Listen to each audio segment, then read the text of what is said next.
Welcome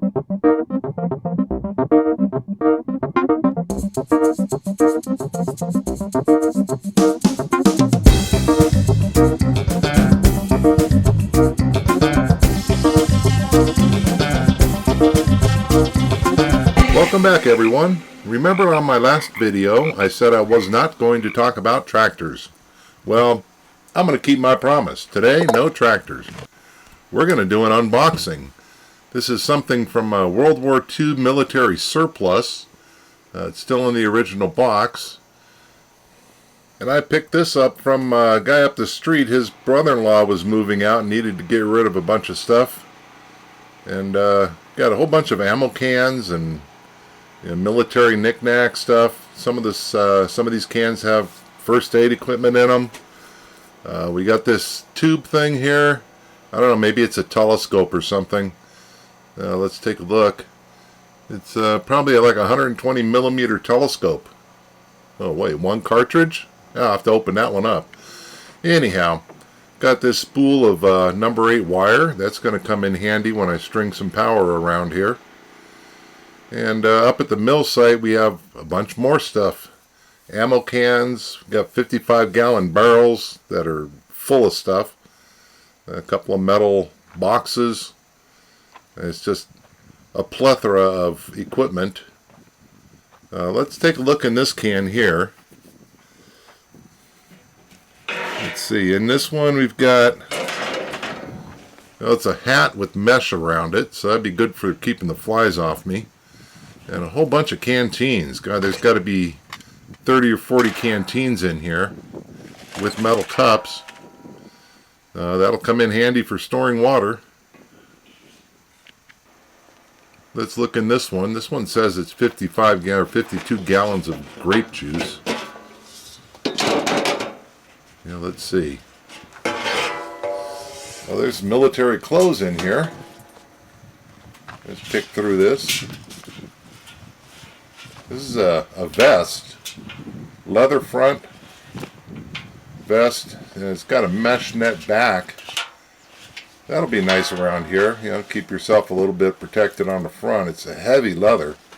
It's real strong stuff. But looking at this zipper kind of threw me off. This is a left-handed zipper, so the zip part is on the left side instead of the right like America. So this is European. Europeans have, they drive on the wrong side of the road, so they got the zipper on the wrong side of their jacket. Here's an Alice pack. That's a nice little pack. Got a whole bag of stuff here. It's a cold weather hat, fur lining. God, I wish I had that, a few months ago when we got snowed in. That would have come in real handy. Keep my noggin warm. Let's see what's in this bag.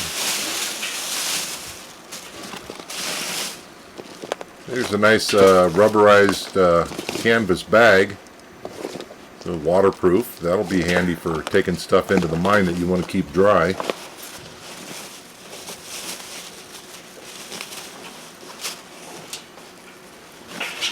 There's a cold weather mitten. I'm sure the other one's in there somewhere.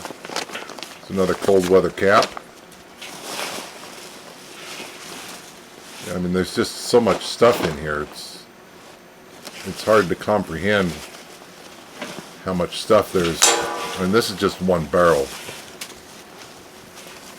And here's the other mitten. It's in a bag. But the two mittens are tied together with a strap, like Mama used to do in the old days. Tie both mittens together and run them through the sleeves of the jacket so you don't lose them. Well, let's pack this one back up and take a look at the next one.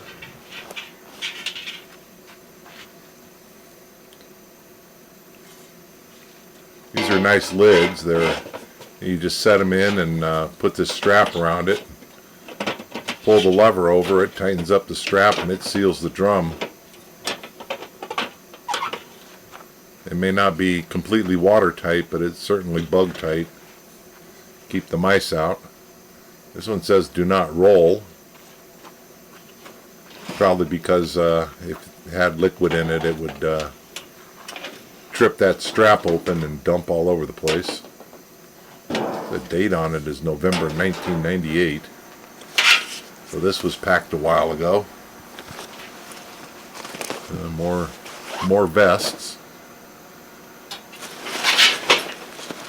There's another Alice pack. I think at last count I had 5 or 6 of these.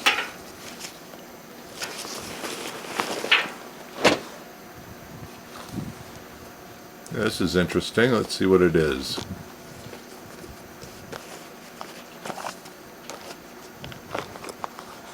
It's a gun cleaning kit.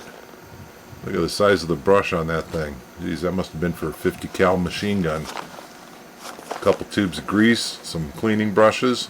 I'll put that to use.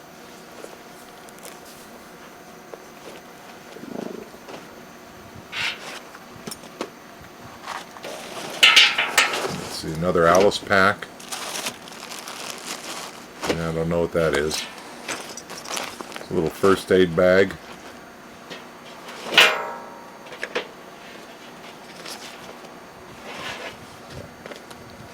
A couple more cleaning kits.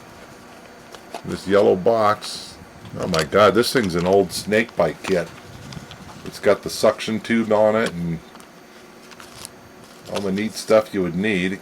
Although it does have a razor in it for shaving. I guess that's to shave the hair off your arm so you get a good seal. I wouldn't think anybody would want to take the time to shave their beard and mustache just after they got bit by a snake. Seem a little silly.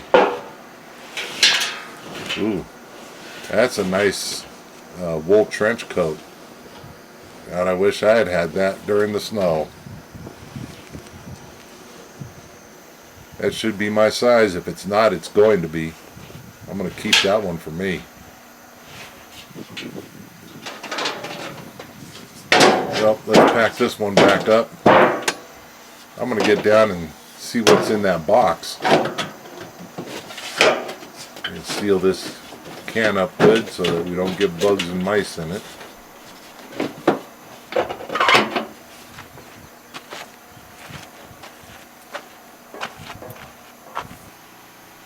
Alright, here's the box again. Let's take a look at it.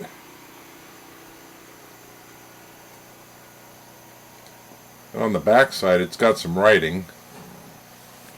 Let's see what it says. Oh geez, it's written in Chinese. Let me see if I can translate this. Keep dry. And the other side says fragile. Huh. I didn't know my Chinese was that good. Well, let's get this thing off the table and get it down to where I can reach it. Unpack this sucker, see what it's got. Well, this thing here says, the power is in you. Chinese military generator. Apparently it was a military surplus and they sold it to the public for $143 a piece. Not a very good picture, but that's supposed to be how it looks when it's set up. Let's crack this thing open.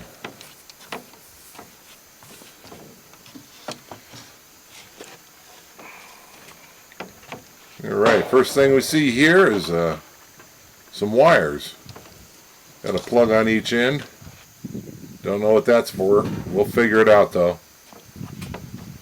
Let's stick it over here to the side so I don't lose it.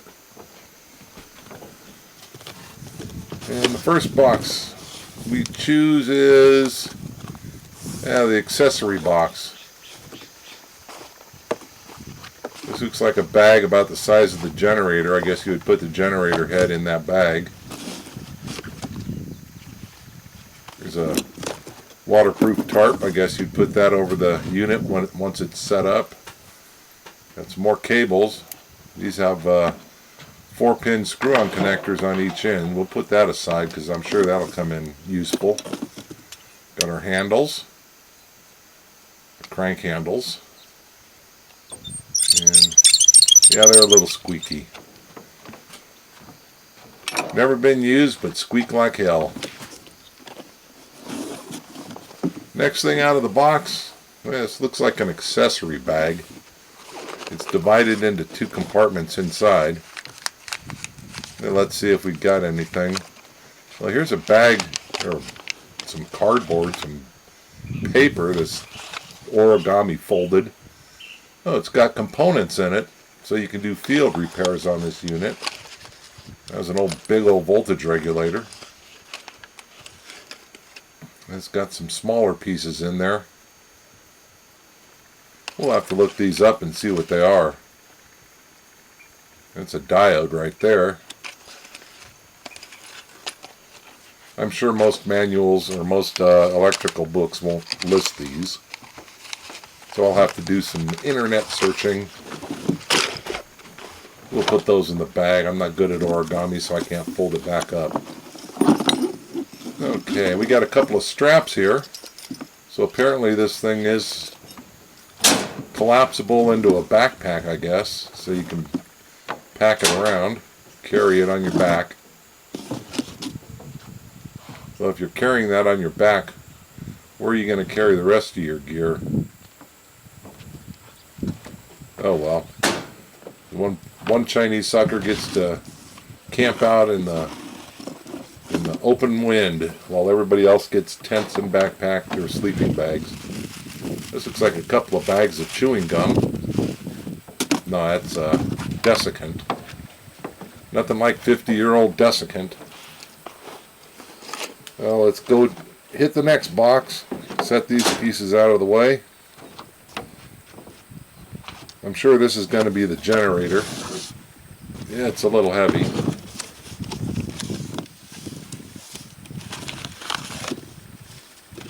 Yeah, that's the generator, all right. Nice compact little doodad. Let's set it down here.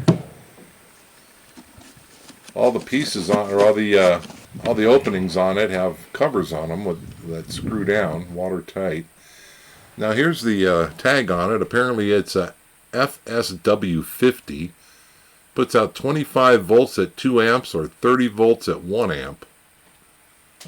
Interesting combination there. I guess the 30 volts would be for if you're charging a battery and 25 for if you're running a radio. So like I said, all these switches and openings on this have a cover on them that has a thumb screw. Covers them up, keeps them watertight. It's got a meter on the top that reads voltage and amperage.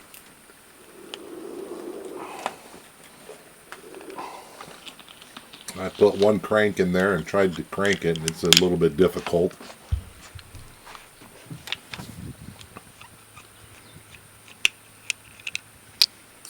Alright, well there's the output plug. We'll have to tap into that somehow.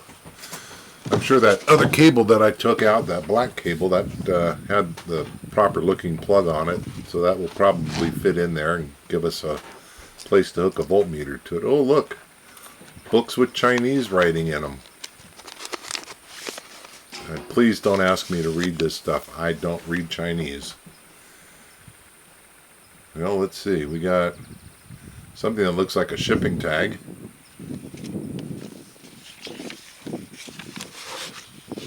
I was expecting this to be a manual or something, but I don't know. It's almost looks like a Chinese prayer to the generator gods to get electricity out of the damn thing. Little pamphlet. Okay, the next one is, yeah, well this is interesting. This is the certification of the device. It's got stamps and signatures in it. Must have been the inspectors. There's some technical specs, I'm guessing. Not reading Chinese, I don't know for sure. This must be an operator's log.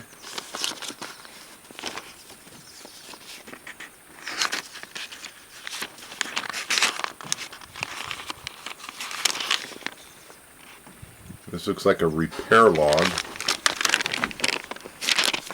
Some more places to write in.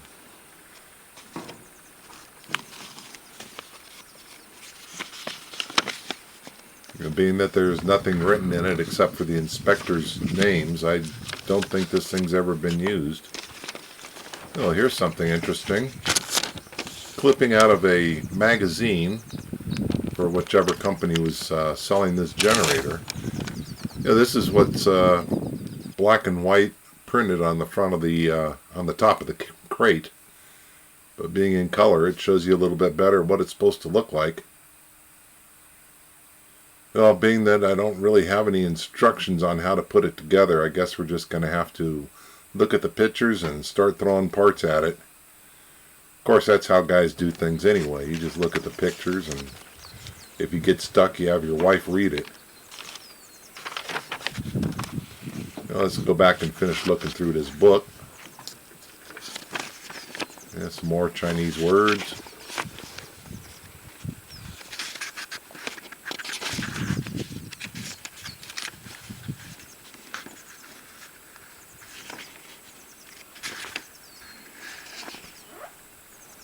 More specifications or instructions, God who knows.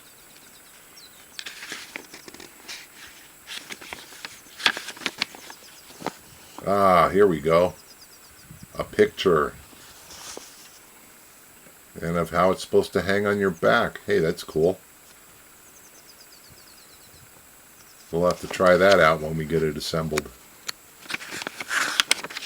Ooh, we're getting to the good stuff now.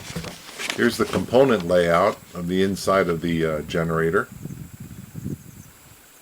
And this shows the generator part itself. Oh, down in the lower corner there's a the plug. That's that first plug that we took out of the box. So that must be for testing the equipment. If you're doing a repair on it, you've got test points available right there. Some mechanical layout of the device. And even a circuit board layout, like you're going to etch your own circuit board out in the field if you need a replacement. I don't think so, but it's nice to have. Now we're getting to the meat of it. There's a diagram of the circuit.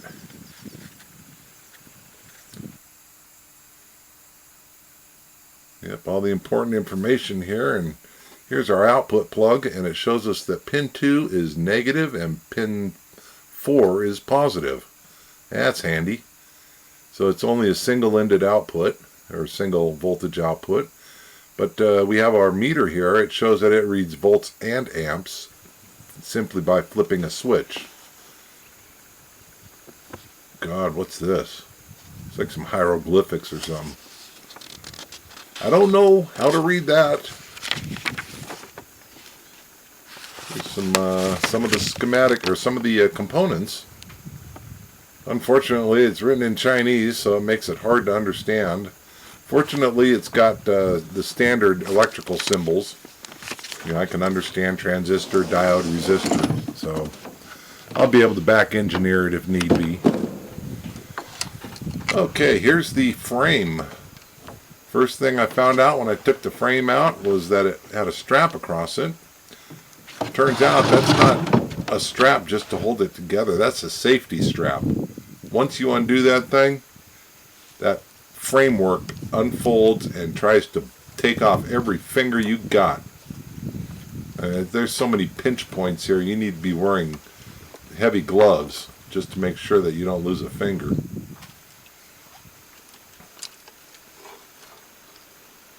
This is worse than unfolding a beach chair for the first time. Okay, I guess it goes this way. That holds up the seat. Maybe.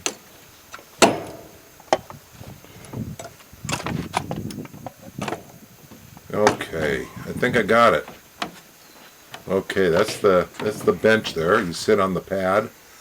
The generator mounts on the right side. We'll put that on next.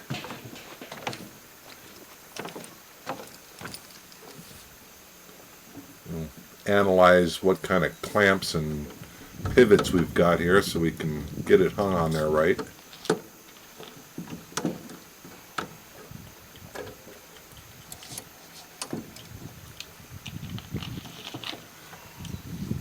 flip the feet out right.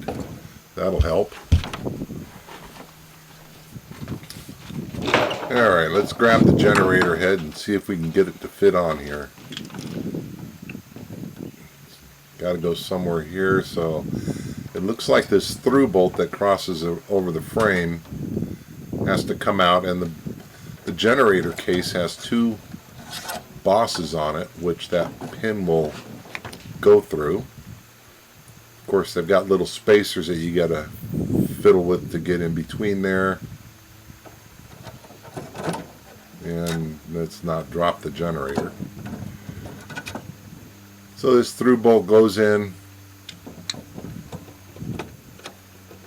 holds the generator in place. And then there's a clamp that will hold it from flopping around on the screw, so that'll work out.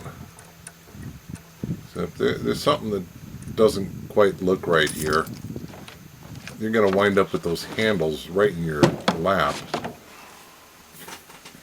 If I flip it down like this, then you can't see the meter. Oh, I see. I've got the damn thing on backwards. What an idiot. Okay, we got to take it apart again and flip the generator around, get it put back in the right way. There we go.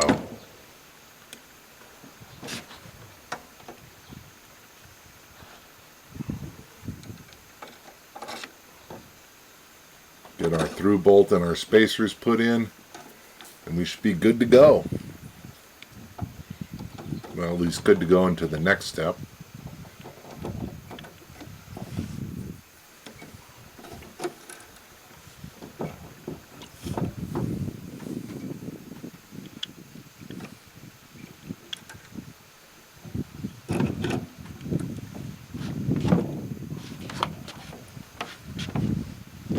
Okay, it's looking good. Get the screw tightened down, or the through bolt. The through bolt's like a I don't know, 6mm, about a quarter 20 bolt, less than a quarter, so it's got to be like a 6mm. It's fairly thin. Now there's a clamp that I'm fiddling with here, and that clamps the generator down into place. When you go to pack it, you undo that clamp, flip the generator down to the left, and then it lays on the frame, and you put another clamp on it, which will hold the generator in a laying down position for packing.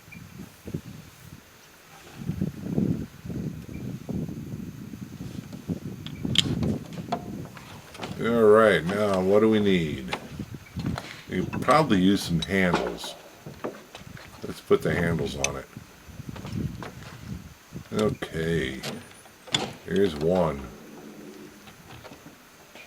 Now to do this right, the other handle has to be 180 degrees out of phase here. And that sucker don't want to go in the hole. What do these have to go in the specific holes? That fits in there.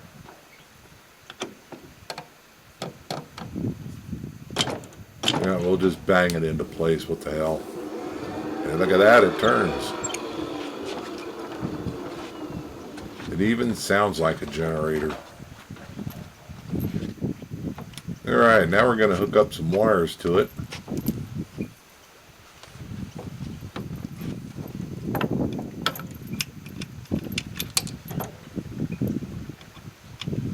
We're going to set this thing up, do a volt test on it, see what kind of voltage output it is.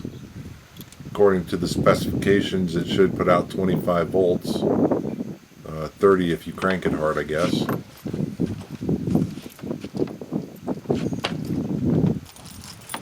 Well, let's sit down on this thing and see if we fit. I hope it doesn't collapse. Alright, well, I can crank it. It's not too comfortable. Definitely built for a smaller Chinese guy. Here's our voltage showing us that we're at 25 to 30 volts. There's two marks on there. That one dot on the lower part of the scale, that indicates that you're cranking it at 25, and then the upper mark is shows you that you're charging it. A nice handy feature is it's got this reverse clutch, so if you do hit yourself in the knee with the handle, the clutch will just click and slip rather than it taking out your kneecap. Now here's the plug that we're going to be hooking our meter to. According to the schematics, we need pins 2 and 4, which are plus and minus. So we rednecked a couple of wires in there. Now we can hook it up to our meter and give it a crank and see what we get as far as our true voltage. It's going up. Yeah, 25.5, 25.6. Depends how much you crank it, how hard you crank it. But yeah, 25 volts, that's good enough for most military equipment specifications, you know, plus or minus a volt or two. Let's hook it up to this LED and see what we get. This is only a 7-watt LED, so I don't expect it to put much of a load on the system. So we put on this big 750 watt, 120 volt projector light. This will put a load on it. It won't burn bright because we're only putting out 25 volts, but at least it'll put a load on it. Putting out amperage now. So we're cranking it. Now it's a lot more effort to crank it than with those little LEDs. It's about as bright as it's going to get. We're putting out 25 volts at 2 amps according to the meter on the box, so that gives us 50 watts. Well, time to bug out. Let's knock this thing down, put it into its pack configuration.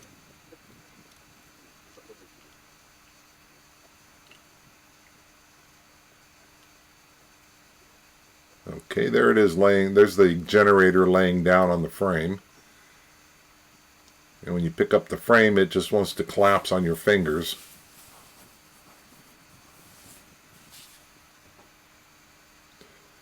I wonder if this thing came with a med kit just in case you did cut off a finger.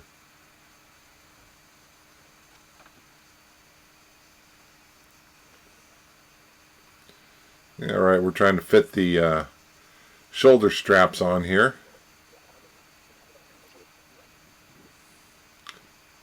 You know, with only having pictures and no words to read, you just kind of got to do it the way you can do it. You know, find where it goes and hook it on. Hope it's the right place.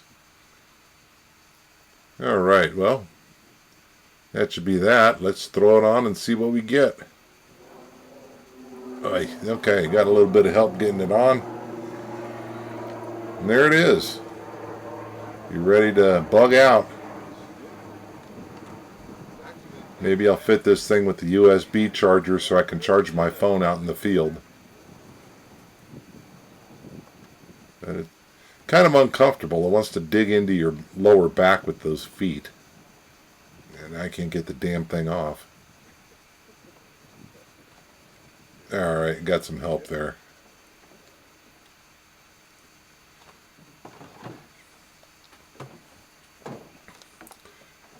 Now the question is what about all the accessories, the handles, and there's 2 cans of grease that come with it. I guess those all go into this, go into one of the packs. This is the cover for the generator. That's the little canvas box cover. Probably should have put that on before folding it up. It has some straps on it that you cannot connect with the generator folded down. Now this is the accessory pack. I've got everything loaded in there, the handles, the wires, the extra parts, the instructions that I can't read.